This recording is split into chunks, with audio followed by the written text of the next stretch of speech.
Hey guys, this is Jesse from Southeast Mini Moto, coming to you from my garage. Today we're going to start out with first of hopefully what will be many videos about bike prep, just what it takes to get your bike on the track for an event, and also just some basic maintenance that you can do on your motorcycle to help out. We're going to look at my 150R today. I'll kind of give you a run around of the bike, and we'll also be doing a sprocket change and just some brief safety wire instructions. So hope you guys enjoy. This is the first one. Hope it goes well.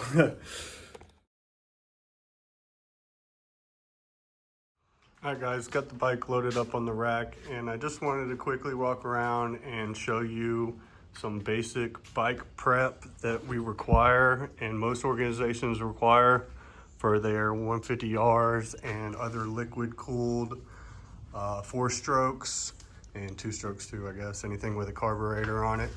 We'll start up here. I'll kind of zoom out a little bit so you can see a little better up to the handlebar section.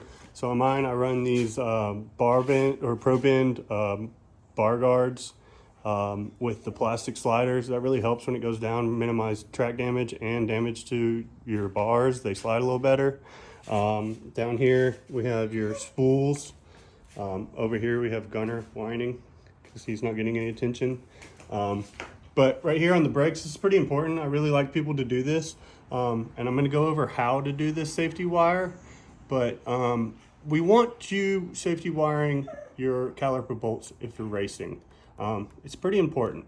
A lot of these times these bolts come loose. They're into pretty soft. The material of this bracket, they're good brackets, but they're soft. So you don't want to over tighten them, and you want safety wire on them. I really like seeing that. Here we have another example of some safety wire on an oil cooler. It had been done wrong previously. Now it's done somewhat right. It's loosened up on me a little bit.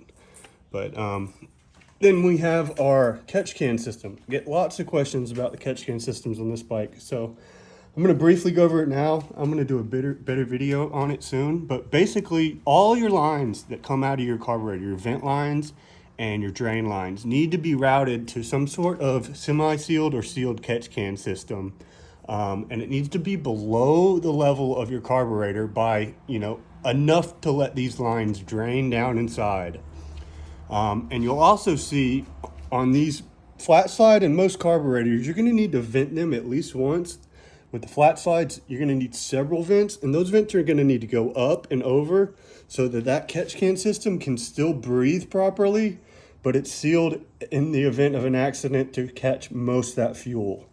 On my bike, I run the DRC peg sliders. Those are really nice. They actually lift your pegs up a little bit more.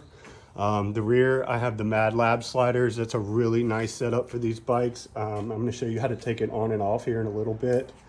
But other than that, just basic bike prep on this, slick tires.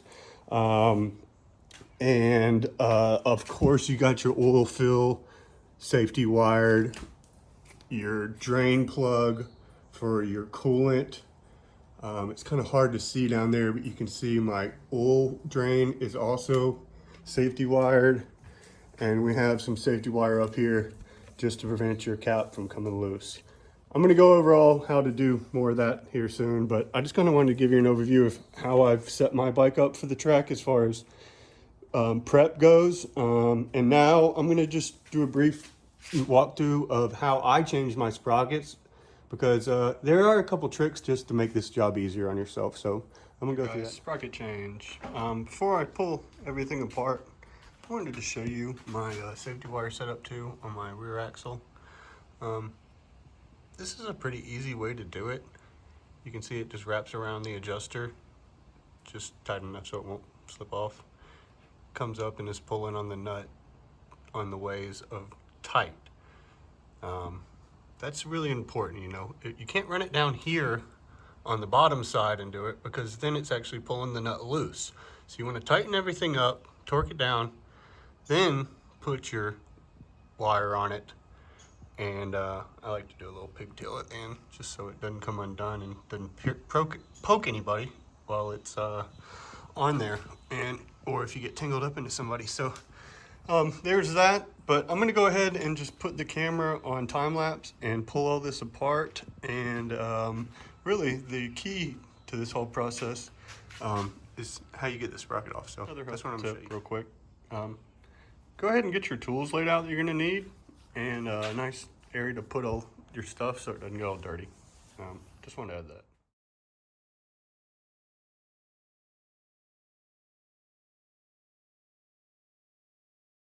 All right, wheels off, ready to change the sprocket. Guess this is a really long video to show you how to do this, but there's a trick to this. So you'll notice this is not drilled into the hub. It's got a nut on the back side that just will spin. So what the key is to not loosen this by holding the nut on the rear and loosening it with the Allen. The key is to hold the Allen key and loosen the nut on the rear so that the hole in the Allen key is much less likely to be spun off or, twisted over, rounded off. I've seen and personally have stripped a bunch of these Allen key heads. So just note, when you do these sorts of sprockets, put your crescent wrench on the back side and loosen that while holding the Allen key in a stationary position, and that will make this job go so much smoother for you. So I'm gonna put the camera down and do it, and hopefully it goes well.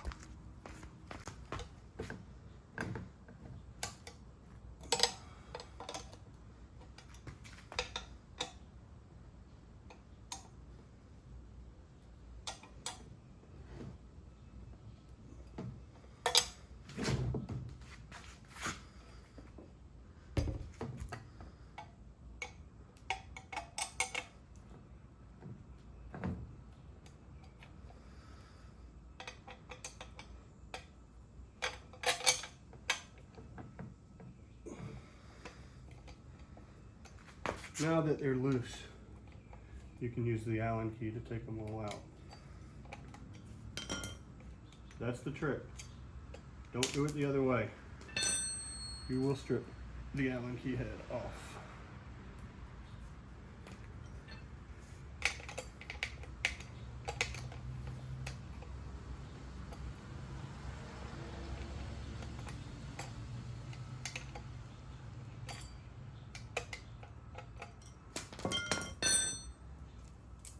I also like to use the same hardware.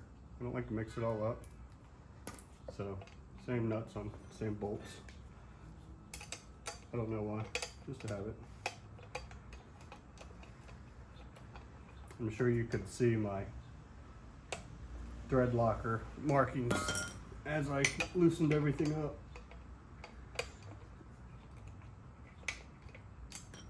But that's what it's there for, if stuff gets loose, to show me.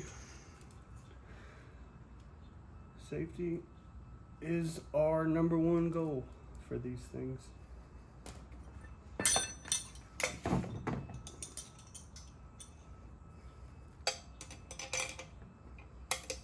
And having fun.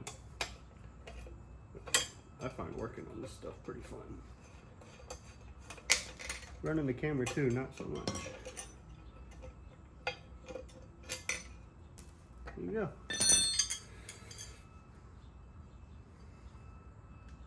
So we are going from a 53 tooth to a 51 or 50 tooth. I'm not going to tell you which one. Can't give away all my secrets. But yeah, I'll get the other one on and then we'll slap it all back together, and I'll show you that too.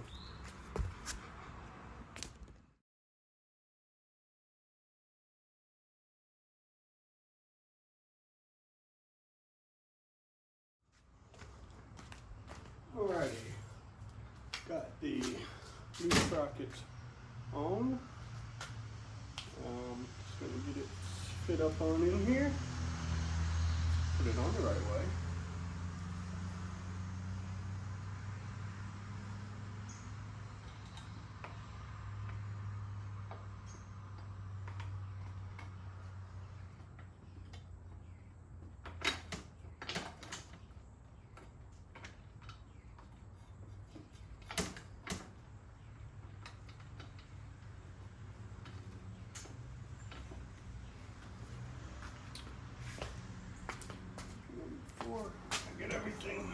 buttoned up. Clean our axle. Clean axle, fresh grease, always good.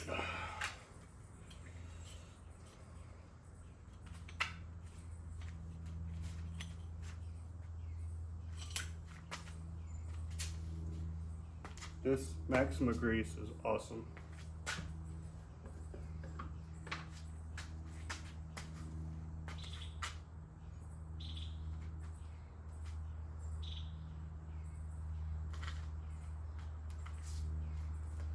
Don't need a ton. Little in threads. But just give it a good coat.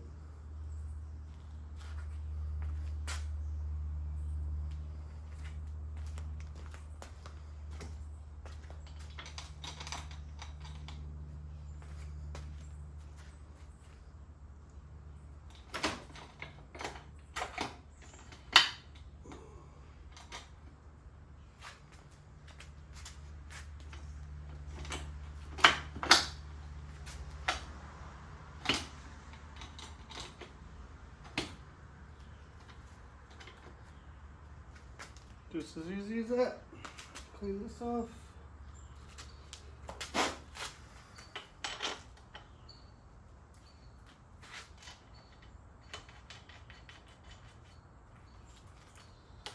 Loosely adjust this. So, axle's in. Now we're gonna have to, because we changed our gearing to a smaller rear sprocket, I am going to have to adjust these, but I'm not going to bore you with how to adjust axle adjusters. You know that, but I will, once I get done doing that, show you just a quick safety wire demonstration, just how I do it on this rear axle. So, got my adjusters all set up, everything's back together. Did have to come back a good ways, but that's kind of nice for these faster tracks, because as you bring the axle back, you get a little bit more wheelbase and a little bit more stability. So these faster tracks, it's not bad to be running it towards the rear of the adjusters. It's kind of nice to give yourself enough room to run the same chain for many different sprockets. So I've kind of got that part dialed in at least. I do have to go back and clean these and remake my marks so I know where everything is supposed to be when it's tight. But now I just wanted to show you how to do the safety wire, or how I do it on this rear axle. Right, I've got the camera a little zoomed in on this so you can see. But first what I'm gonna do is orient my axle so that the hole where the safety wire is going to go is in a good spot for me to make it so when I tighten the bolt, that hole where the safety wire is going to go needs to be up here. So I tend to start it down here, tighten it to about where I think it needs to be torque-wise, and sometimes you have to do it a few times to get it perfect, but this is just how I do it. Hold the other side, give it a tighten.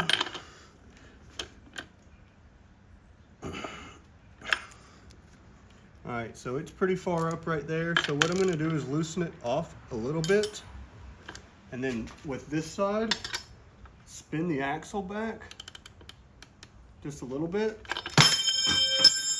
Oops. So that now, when I go to torque it down, it's pretty much in the right spot.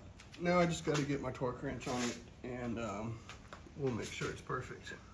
I know this is kind of going to be hard to see, but I'm filming by myself, so it's a little bit difficult. But I just want to show you how I safety wire this.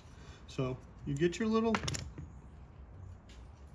start going, and you put it right down towards the edge of the bolt. So obviously it can't slide off. And then you measure approximately how long you're going to need. You put your safety wire snips on, and you just cinch it down enough with a little bit of a manual rotation at the end. Just enough so that it won't slide off.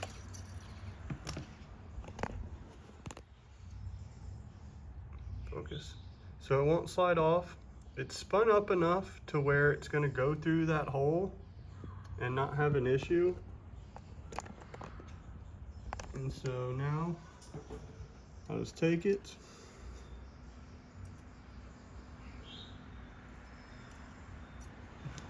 feed it into the hole, give it a nice good tug. Wish I could get you a better angle on this, but that's all we got today. Spin her up a little bit, manual twist at the end just to tighten it up. And then we bring it over here. And we clip her. It's hard with the camera. And we clip her. And then, as the finishing touch, let me switch hands with the camera. Probably making you sick right now. But finishing touch, just take your safety wire and just give it a nice roll. Doing this one-handed is not ideal, but just give it a nice roll over so that it's not going to pinch anybody. Let me see if I can get this a little better.